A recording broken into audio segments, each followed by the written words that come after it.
জয়ন্তী, সুদীপ তো আমার বন্ধু, এটা ভাবতেই কেমন একটা লাগছে। কেন হঠাৎ এরকম কথা বলছো কেন?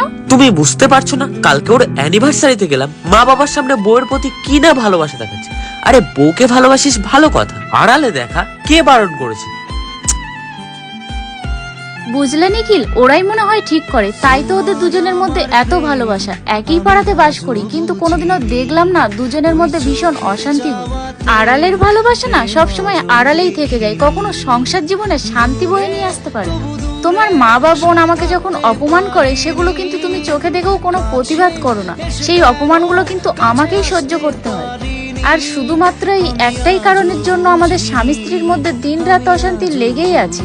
এমন কিছু ছেলেদের কারণে অনেক সম্পর্ক আজ বিচ্ছেদে পরিণত হয়েছে, কিন্তু তাদের ভালোবাসাটা তারা যদি সবার সামনে দেখাতো, তাহলে আজ হয়তো তারা সুখে সংসার করতো।